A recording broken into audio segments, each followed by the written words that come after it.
What is good, everybody? Welcome back to another episode brought to you by the League FFB, and more specifically, an episode of Let's Talk Dynasty. It's been 2 weeks since our last trade show. We're back again today with 10 more Dynasty trades submitted in our Discord. So if you guys are not members of our Discord, make sure you go join that so you can submit your trades to possibly be reviewed on the next episode. It is free to join, so there is no risk in doing that. And if this is your first time at the channel, make sure you hit that subscribe button, trying to get to 5,000 subscribers by the NFL draft. But like I said, today we're here to talk some Dynasty trades, and we can't do that without getting my co-host into the building. So let's get MFGDs on the screen and let's start talking some Dynasty trades. Boy, my guy, how you doing? What's up? We're here, man. Here for you kept it short and sweet on me right there. I mean, we're here for a trade show. Maybe that was just indication that you want to get right into it. Hey, man, I want to switch it up today. Sound like, you know what I'm saying? He tried to hit me with the nonchalant, man. What up? All right, well, what up? Let's talk trades. Look, man, we got our first trade on the screen. Puka Nacua, which, you know, I love some Puka Nacua. He switched his jersey number on me. I haven't even worn the jersey. The jersey's in the closet, never worn it yet, and he already switched the number on me. So I'm down bad right now. But 12 team super flex, full PPR, tight end premium, start 10. The context is he needed a running back. Team 1 needs his running back really bad, is what he says. So he gets Puka and Breece Hall. He trades away CeeDee Lamb and Chuba Hubbard. So how do you feel about this type of move with the wide receiver swap, trying to improve that running back position? I mean, I like the deal. I'm not gonna lie. I don't feel like there's a significant gap between Puka Nacua and CeeDee Lamb, but I do think there's, even though Chuba did his thing, I still think there's a significant gap between Breece Hall and Chuba Hubbard. So I'm taking, like, if I had to lean, I think the deal's fine, but if I'm leaning the Puka and Hall side, honestly. I know people are a little bit down on Hall, or not as high as they used to be at least, but I still think he's a pretty decently significant upgrade over Chuba Hubbard. Yeah, I mean, I agree with you. I think, you know, looking at the Nacua and Lamb swap, I think in a bubble and just like 1 versus 1, we probably always are going to take CeeDee Lamb over Puka Nacua for the most part. But to me, like you said, it's not that big of a gap. I think when you're looking at Breece Hall and Chuba Hubbard's probably a player right now that I think the Dynasty community is still a little bit too low on at the moment, because the range of outcomes that I'm seeing for Chuba next year, Jonathan Brooks is not going to play football. He's just not going to play next year. It's not going to be that big of a factor. Obviously, they signed Rico Dowdle, but really, how good is Rico Dowdle? I think he's fine. I don't think he's better than Chuba Hubbard. Chuba should still be fine. That's a guy that I think is going to perform as a running back 2 next year in Dave Canales' offense, and you're probably going to get him for fairly cheap right now. I think you can probably go buy Chuba Hubbard for pretty much any second, especially as we get close to the NFL draft and people get excited about this running back class and some of the other things. But when it comes to Breece Hall, to me, this is a player who's being definitely undervalued by the community right now. There was some coach speak by Aaron Glenn recently where he said something about they have 3 running backs and they feel like they can run 3 running backs. And to me, this is just a little bit of coach speak. Breece Hall, the entirety of his career, has averaged 15 plus fantasy points per game in every single season. So I think this is a player who's still going to be very dominant. I think he has a lot safer of a floor than a guy like Chuba Hubbard. And I think his ceiling, if he hits at the highest level, is going to be higher than a guy like Chuba Hubbard. So that small downgrade from the CeeDee Lamb to Puka Nacua to get that upgrade in floor at the running back position and an upgrade in overall ceiling potential, I'm definitely doing that here in this type of deal. Yeah, man. Yeah, I'm right there with you. The whole, oh yeah, we got 3 running back thing. That's all fine and good until you actually get into the heat of the moment, which is the NFL season. So I mean, he's saying that now when we're in April, but you know, let's see what he's saying later in the year. I mean, those other 2 running backs are pretty good, though. I do like those other 2 running backs, but they're there. The purpose for them being on the team is Breece's injuries, and I feel like if he goes down, one of those guys will step up and instantly be performing as a running back 1. I mean, I think that's just the nature of it, but I don't think they're going to be I don't think we're going to do the whole earth, wind, and fire thing and have all 3 running backs like getting their piece of the pie. No. I mean, look, as simple as it gets, you're going up against Max Crosby, you're going up against, you know, some of these elite defensive linemen. You want to put Breece Hall back there, you want to put Isaiah Davis. I mean, come on now. Let's just be real. Who do you want running the ball against that guy? I'm going to take Breece Hall all. So I think it's pretty simple to me for the most part. But I mean, look, we don't got to talk about this one too much more. How much further down is Nacua to you, I guess? Like, is he just like a couple wide receivers down, same tier, just the tier below? Like, what are you looking at for Nacua here? Like 2 or 3 damn near in the same tier. Yeah, that's kind of how I view him as well. That's a little All flow right. for you there. Yeah. Well, he doesn't have the beard in that picture. He had the full beard for a while there last year. We got another trade here. Some young guys, 12-team Superflex PPR, half-point tight end premium. Wanted to let us know that they have Josh Allen and Patrick Mahomes on the roster right now, and that's team one, the team trading away J.J. McCarthy. They already have Allen and Mahomes. So they get JSN and a 26 second. It costs them J.J. McCarthy and the 108. How do you feel about that type of deal, knowing that you have the quarterback room kind of already figured out with Allen and Mahomes? Yeah, I'm ready to piss off the Dynasty community right now because I'm like, look, JJ McCarthy, he has the performance enhancing coach on his side, and that performance enhancing coach could have him putting up better numbers than Mahomes. So, are you sure that you traded the right quarterback in this deal? I mean, I understand like real life, yeah, we Mahomes over JJ McCarthy all day, but fantasy, I don't know, man, because that boy JJ, he might go out there and just start slinging that thing and throwing it to the other JJ and Addison and just be putting up points, putting numbers on the board. So, I mean, I don't know. I would have seen if I could have got moved, me personally, I would have seen if I could have moved Mahomes and got even more back than what I got. But that's not to crap on the deal. I'm taking the JJ McCarthy side. F it, man. I'm taking the JJ McCarthy side. I love JSN. I think JSN is great, man. But I'm looking at that 25 first and a quarterback who, I mean, the only thing to fear is fear itself. You guys are afraid that JJ is going to go out there and wet the bed. But look, man, Kevin O'Connell ain't putting no bad quarterback on the coach on the field yet. Yeah. Name one. Yeah, Name he one. hasn't. You can't really. Guys like Nick Mullins and Joshua Dobbs were having like career games when they were starting games for Kevin O'Connell. So, look, I agree with some of that for the most part. I think when you look at the context of them having Allen and Mahomes, like there's safety in having Mahomes, there's safety in having Josh Allen. Obviously, in my opinion, Josh Allen the best fantasy quarterback that you can have. But it just, to me, I think JJ McCarthy is very polarizing. I think a lot of people are, like you said, nervous. Because he's unknown. And you could have him go out there and be a very, very, very good NFL quarterback, fantasy quarterback, and be a producer for a while. But you could also have him go out and not do that. Like we've seen that happen. So I think a lot of people don't know how to view him. This is a player that on the channel, you and I have talked about a lot as a buy candidate. And we were talking about him like 6-9 months ago as like JJ McCarthy's a buy because we know that eventually he's going to be the starter. And for some reason, people didn't necessarily believe that there was Darnold discourse all year where people are like, well, the Vikings are going to pay Sam Darnold a bag of money because blah, blah. Bro, they drafted JJ McCarthy top 10. This was never going to happen. It was never a conversation. Like, if anything, they were going to give him a franchise tag and let him do the 1-year deal type of thing again.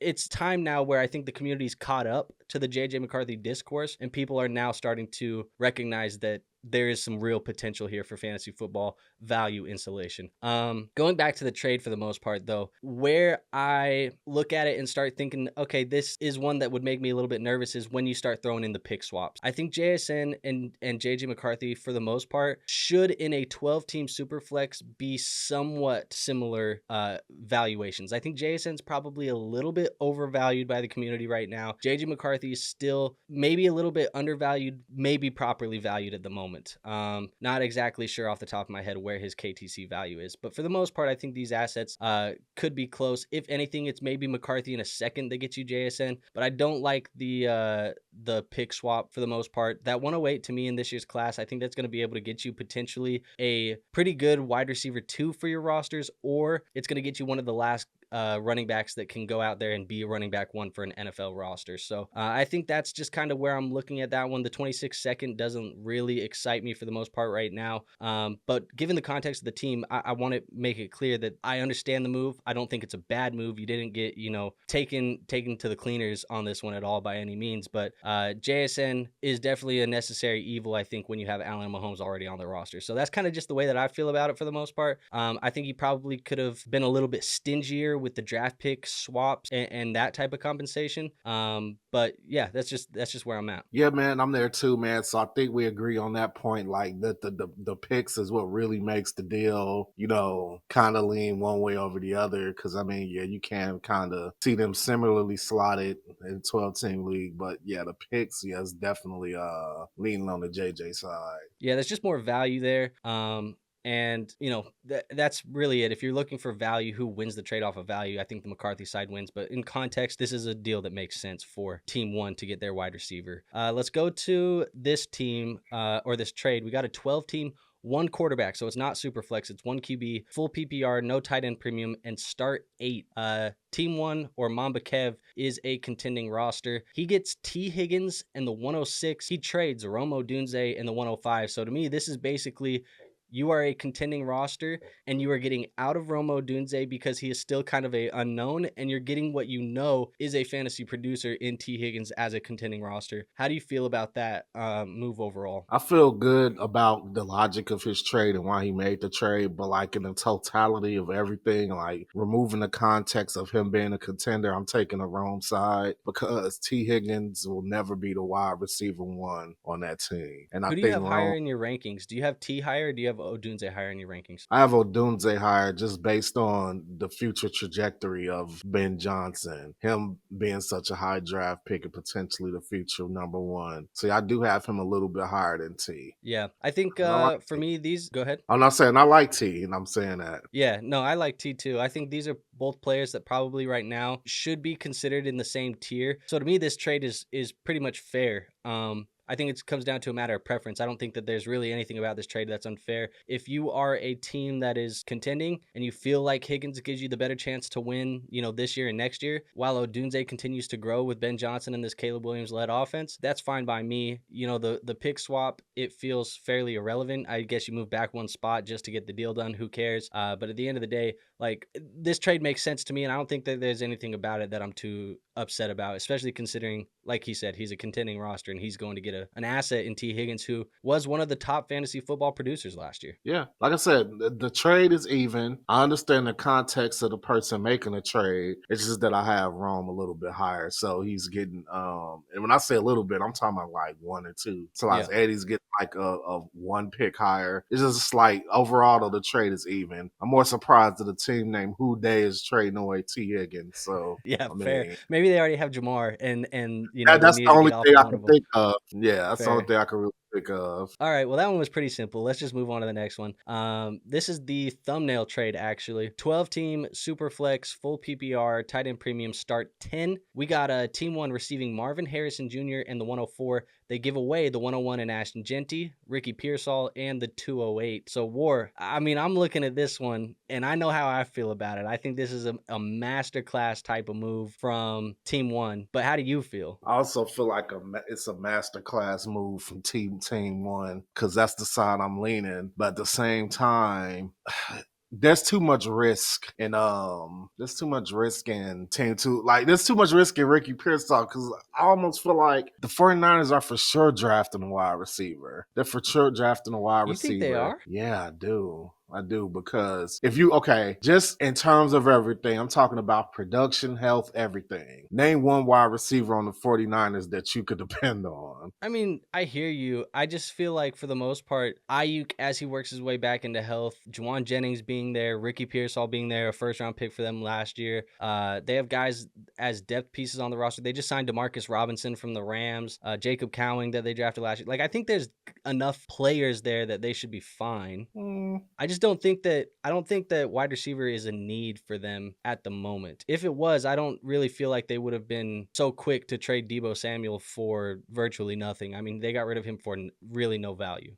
I hear what you're saying, but I think people forget that little bit of time. And I think we discussed this already too. That little time frame before Ayuk got injured where he was buns. Like, that period of time did happen. Yeah. I know he was sitting out and everything like that, but that's what I mean. I'm not saying they should invest like big time draft capital or something like that, but I'm just saying that they like should a 4th, address 5th round pick, like early day 3, they go get a guy that can come in and be a death guy. I'm thinking like more like 3rd round pick. Oh, day 2 wide receiver. Okay.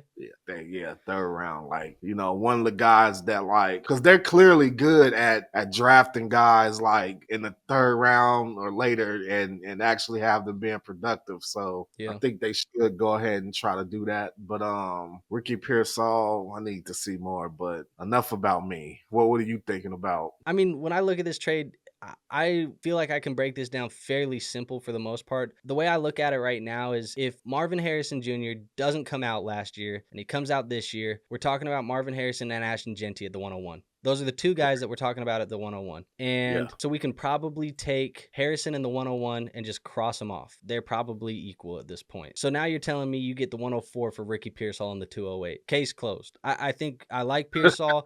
But at the end of the day, I like Pearsall. At the end of the day, give me that 104. I'm gonna just take that dude, and we won't even look back.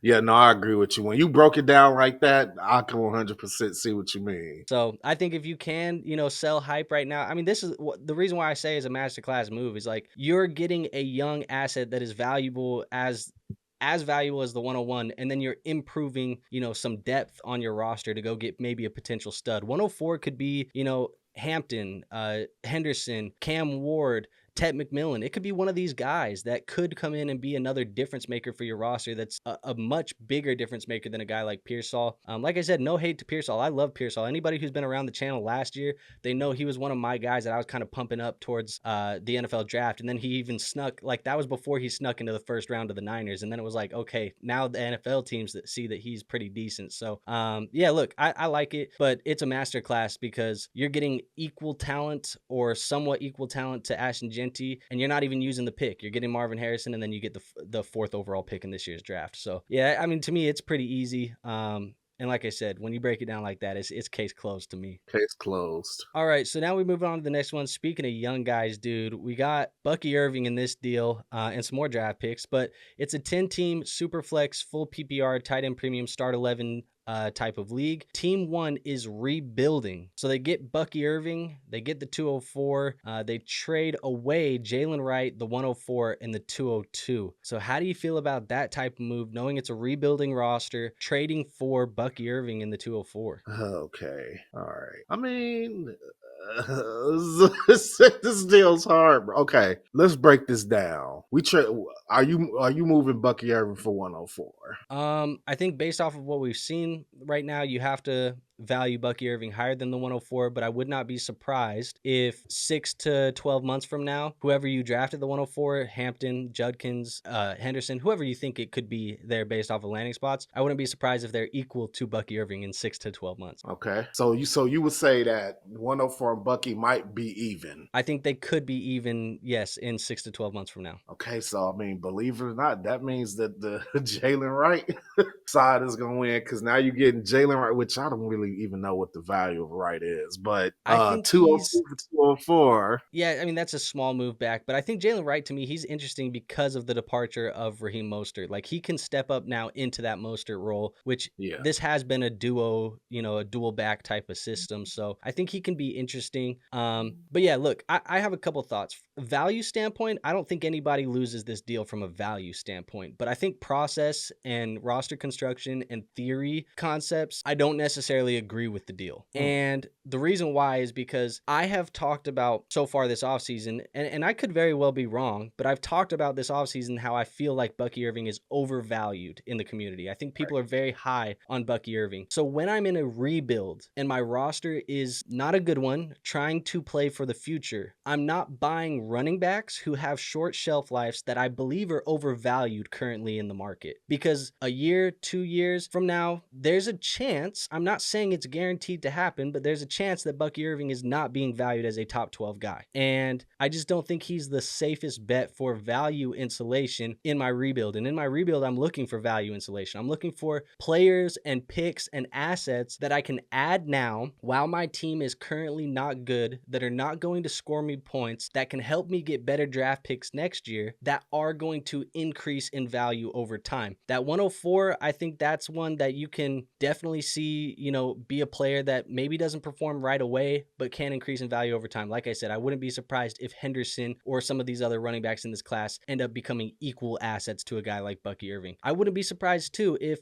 when you get on the clock in your rookie draft, that 104 is worth a 2026 first and a 2027 first. Like, I wouldn't be surprised if you could get 2 future firsts for that top 4 pick in your rookie draft when you're on the clock. Those are the types of moves that I'm trying to make when I'm rebuilding. So buying a guy like Bucky Irving, like I said, is that I view as a little bit more as a sell in the space right now, because I think he's a little bit overvalued. I don't agree with that process. However, value standpoint today, this is a fair deal. I just think that there's probably some more opportunities for value insulation having the pick side with Jalen Wright in the early second. Yeah, I agree with you. One of our philosophies that we talk about on this channel a lot is the fact that when we're rebuilding, we're kind of selling off all the running backs or staying away from running backs because the shelf life is so short. You got Bucky Irving now. Let's say it takes you 2 seasons to like start to make some noise. By then, Bucky like is either halfway or close to the end of his running back career, because that's just the nature of being a running back. That's why we always prioritize other positions in the rebuild, like wide receiver, tight end, even quarterback, and draft picks, because running backs, I hate to say it, they're kind of a dime a dozen. Like, yeah, and I think what people are not talking about too is, like, I hate to say the quiet part out loud, but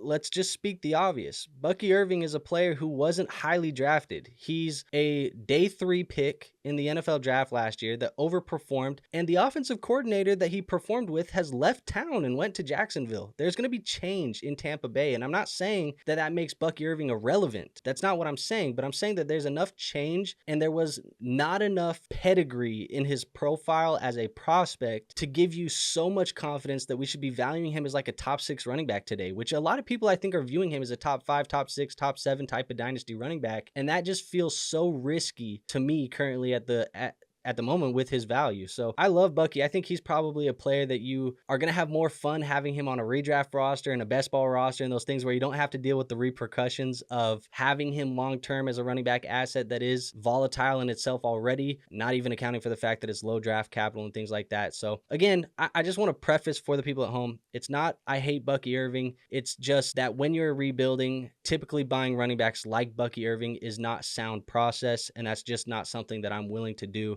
when I'm rebuilding. You said it, War. When I'm a rebuild, I'm selling everybody off the roster. I have one rebuilding roster right now. You want to know the running backs that I have in my starting lineup right now? It's Ty Chandler and Isaiah Davis. Those are the 2 running backs on the roster, the best 2 on the roster. I don't have a damn running back on the roster. It's just not feasible to hold those running backs while you're rebuilding. Use that as the icing to the cake. Put the cherry on top. The running backs are the last piece, because you can go buy guys like James Conner and Chase Brown and these other guys when they break out and they're old and people don't want them because they're running backs and they still produce. So that's just the way that I do it. Bucky Irving's, I'm not paying a premium to get him in my rebuild. yeah, no, 100% agree. That's the gospel when it comes to rebuilding. So, all right, that's it. Hopefully, the people at home can at least hear the argument and not get so caught up in the Bucky take, because Bucky is like a darling right now. Sleeper, their social media team talks about Bucky Irving every day. He's like the new Marlon Mack. When everybody was like Marlon Mack this, Marlon Mack that,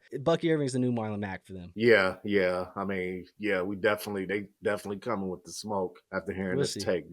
You know. Hey, just hear out the process. That's all I'm asking you. You don't have to agree. Just hear it out. Let's go to the next team, or the trade. 12-team Superflex tiered PPR. So you got a half point for the running backs, a full point for the wide receivers, and 1.5 for the tight ends. And then you got 6-point passing touchdowns, start 10.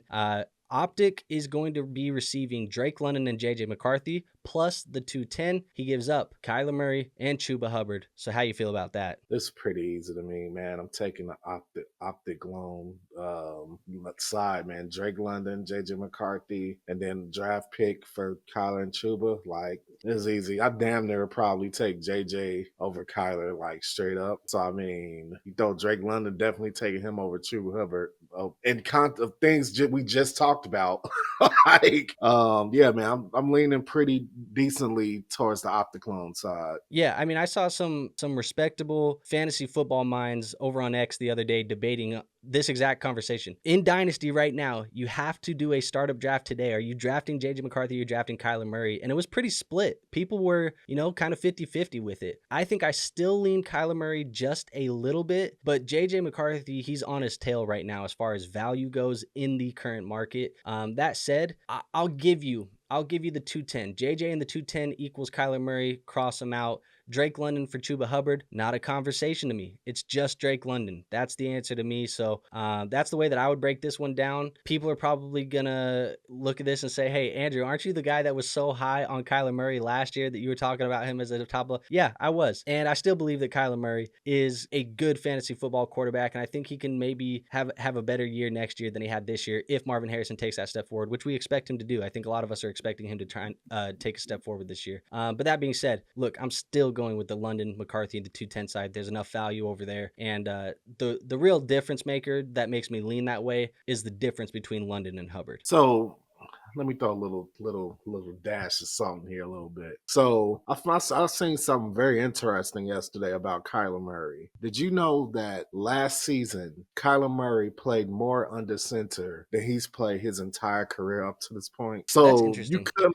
so you could make the argument, and there's actually numbers to back it up. I just can't remember the numbers. But you could actually see a scenario where Kyler takes a step forward next season because what he was doing last season was something that he wasn't primarily doing his whole career. He did okay. So it's sound logic to think that a whole season later, after he's done it more last season, that he could put up better numbers this season, which would be better numbers for him, better numbers for him, and Marvin taking a step too. So I still take the JJ side, but that's not to say that's more so to support Andrew saying that he still would lean Kyler a little bit. Yeah, I mean, I wouldn't be surprised, man. Look, that whole offense last year for Arizona was pretty bad. Petzing did not do a great job getting Marvin, some layup routes. He didn't do a good job with that. He didn't do a good job getting Kyler Murray in positions to make big plays. And it felt like a lot of the times Kyler Murray was having to play some hero ball, which he's played a lot of hero ball in his career. That's kind of, one of his elite traits is he's really good at playing hero ball. But he's even said before, like, I don't want to play hero ball every game of my career. Like, sometimes I want to go in and just have a good game plan and be able to just make the reads and go. Like, I don't want to have to be the hero every single time. And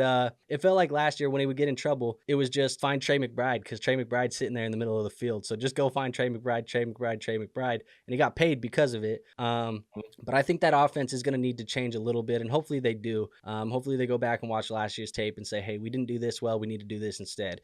Marvin, wasn't running these types of routes as often as he probably should have been. Let's get him some layups, some slants, some in routes, stuff across the middle of the field so we can get Kyler Murray there. And then, like you said, maybe let's just put Kyler Murray in shotgun a few more times, man. We don't got to put him, under center every single time. So hopefully some things change. I don't think anybody should be out on Kyler Murray, but if you are, whatever, that is what it is. But at the end of the day, like I said, to me, it's not even the Kyler Murray versus JJ McCarthy part of this deal that is the difference maker. It's the Drake London versus Chuba Hubbard. And so that's kind of just the way that I view that. So you agree? Tell you one thing, I'm not taking Kyler Murray over Joe Burrow no more. That's Yeah, that's something we said, because didn't it? because what was our thing last year? That Joe Burrow, Kyler Murray, and who else was all? Was it Justin Herbert? I think it was Herbert, yeah. Yeah, they were all the same, Yeah, and I think we could probably say Herbert and Kyler are still the same tier, but Joe Burrow, he's up ascended. there.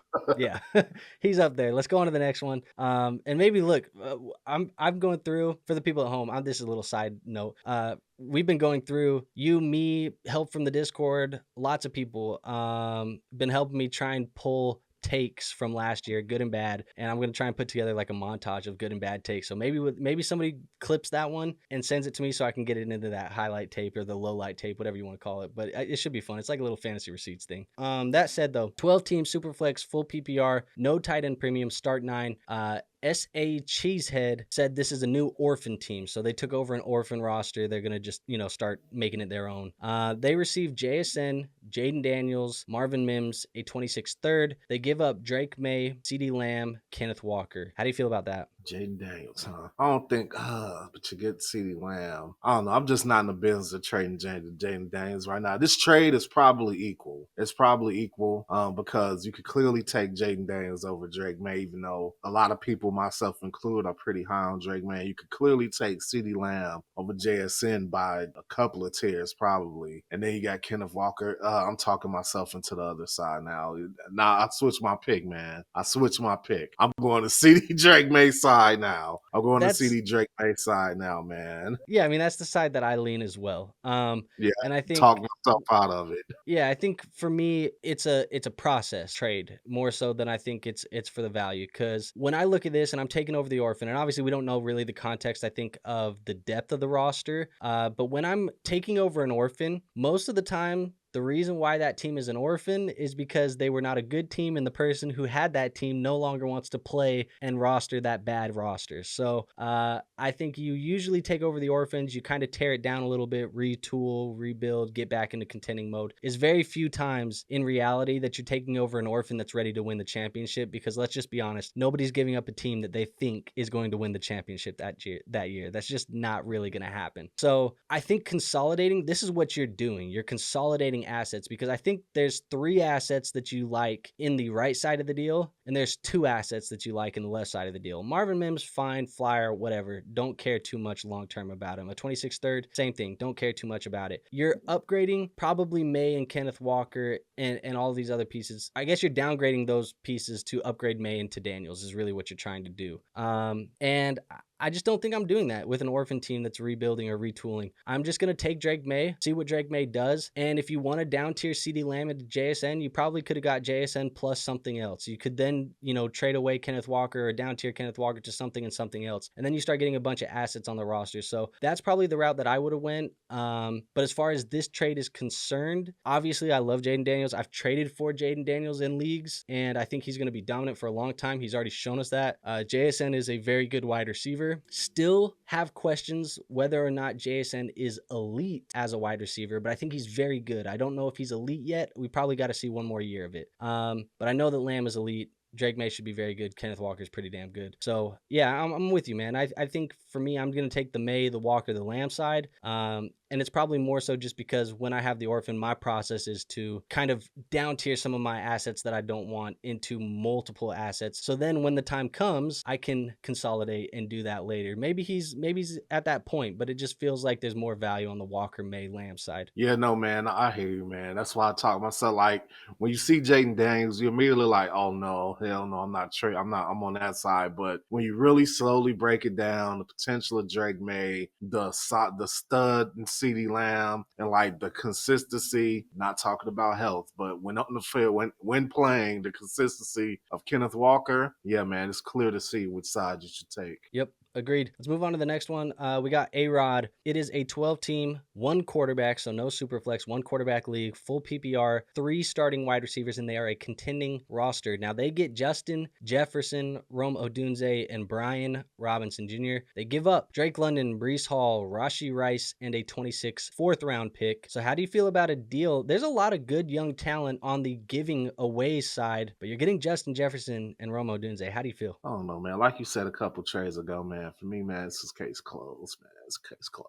Like, yeah. JJ, Rome. I mean, I would trade Breece Hall. I would trade any 2 assets on the right side to get JJ. Like, and then you throw Rome in there. Yeah, man. I mean, it's pretty easy. Brian Robinson in that 4th. I don't really care about it, but yeah, man. I think it's pretty easy to break down. Rome. Am I taking Rome over Rashee Rice? That's more even than even though Rashee Rice is putting up numbers, but that's more even than anything. And then clearly, I'm taking JJ over any combination of those 3. Yeah, man. I'm leaning the JJ side. Yeah, I mean, to me, it's fairly simple when you look at it. It's probably Rome Odunze and Rashee Rice are in the same tier or a similar tier, so they should be similarly valued. So for the most part, they can kind of cross each other out. If you want to add, the 4th-round pick in there, I guess really you probably need to add the 4th-round pick to Odunze's side to equal Rice potentially. But at the end of the day, you could probably cross those assets out. I don't even care about the 4th. Let's just take the 4th out of it anyways. So now we're looking at Jefferson and B-Rob for London and Breece Hall, and I think that's fair. I think it's fair. You're down tiering your running back pretty significantly to upgrade your wide receiver to a top 1, top 2 type of wide receiver in the NFL. That's just the way that you're going, and I'm fine doing that. Now, B-Rob, he makes me nervous, but I think he's still probably going to be the starter for Washington this year. Obviously, I said Breece Hall is a little bit of a buy low at the moment for me, but it's Justin Jefferson, so I think this trade is fair in a 12-team, 1 quarterback league where you have 3 starting wide receivers. I think he already mentioned that he has some pretty good wide wide receivers on the roster already. So he's just adding like Jefferson to be the top of the roster. And I think Odunze is coming in as like wide receiver 4 on his team or something like that. He had a lot of depth. So that's why he consolidated up into Jefferson. Contending, give me Jefferson. I'll take Odunze, and I won't look back. It's a fair trade, though. I slightly lean the Jefferson side, but I can see where you say it's fair. Fair enough. All right, we both take Jefferson. It's hard to see Jefferson in a trade and not go that way, even if it's just slightly unfair. It's hard not to take the superstar and the wide receiver. Speaking of superstars, though, 10-team league, super flex, full PPR, no tight end premium, start 9 contending roster. You're getting Jahmyr Gibbs, Jalen McMillan in the 202. You're giving up David Montgomery, Xavier Worthy, the 107, the 109, and Jameis Winston. How you feel? The 107 and the 109. Xavier Worthy and David Montgomery. Jahmyr Gibbs. Me personally, I'm taking Jahmyr Gibbs. But let's see. Team 1 is contending. I mean, this is a contender's move, man. If I'm contending, I'm adding Jahmyr Gibbs to my team. That's just the way I'm going. Forget them low first round picks. It's a 10-team league, which I mean, yeah, man, I'm taking Gibbs. Damn it. Yeah, I mean, I agree with you. You're right on track. It's 10 teams, start 9. You know, the superstar is more important in that type of format. Having the difference maker is more important. So having Gibbs there makes sense. The way that I look at it and like try and break it down is like, how many of those assets on that right side equal Gibbs? Like, I feel like you could say Worthy, the 107, and Monty probably need to be thrown to give Gibbs. You might even say Worthy and the 2 first equal Gibbs. I think that's closer to accurate. Them so 2 first definitely gotta be in there. Yeah, it's probably Worthy, and those 2 late first get you to Gibbs tier right now as far as where his value is in the current market. And then you're looking at Jalen McMillan in the 202 for David Montgomery and Jameis Winston. Yeah, you take Jalen McMillan in the 202 probably. That's just the way that you go, even though Jalen McMillan's a little bit of a faller, I think, at the moment. I did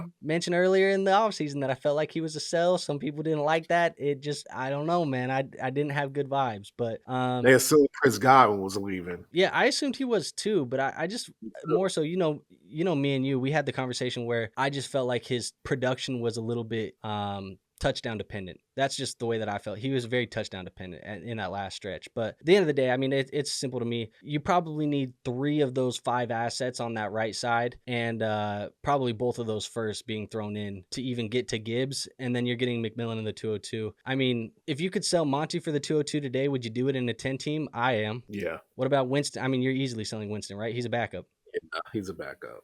Yeah. So, I mean, that's where we're at. To me, it's just the Gibbs side and run away with it. Let's go to this trade. This is a 10-team super flex, full PPR, tight end premium, start 11. Team 1 is a rebuilding roster. They're going to get Malik Nabers, Sam Laporta, a 26 first-round pick, a 2025 209, and a 2026 third-round pick. They give up the 101, Brock Bowers, the 207, and a 26th third. So a lot of young pieces being thrown around in this deal, and elite young pieces at that. But how do you feel about this rebuilding trade here? This deal's probably fair, to be honest. It's probably fair. I mean, Malik Nabers, Brock Bowers, I guess you can cancel that out. And then you're getting a first for Sam Laporta, a second, another first, and I guess a third. I mean, my initial reaction was Brock Bowers and 101. Oh yeah, that side all day. And if I had to choose between the 2 sides, I'm probably still taking that side. But I think this is a fair deal. Yeah, I mean, I think this is the way that I would break it down, just to simplify it, because I think, you know, I like breaking down these trades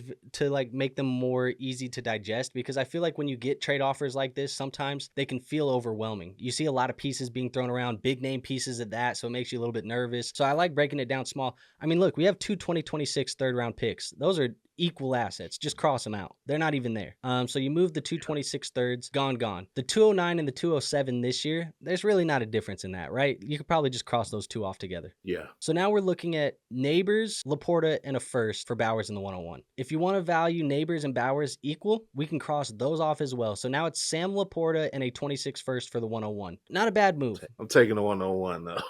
I take the 101 there too. So the way that was broken down would tell me that I kind of lean the Brock Bowers and the 101 side. However, that's just from a value standpoint. Knowing the context of them being a rebuilding roster, I don't mind down tiering Brock Bowers to Laporta to get an extra first next year, get a bona fide wide receiver 1 for my rebuilding roster in Malik Nabers, and then I'm equal assets at the second round pick this year in the late part of that round and a 26th third next year. So I think this is a fair deal. Like you said, it's probably pretty even. I probably lean the Bowers in the 101 side from a value standpoint, but knowing the context that we know, thankfully, we have this context. I'm going to take the Laporta and the Nabers side. I think that's the better side of the deal given the context, and that's the side that I would be doing.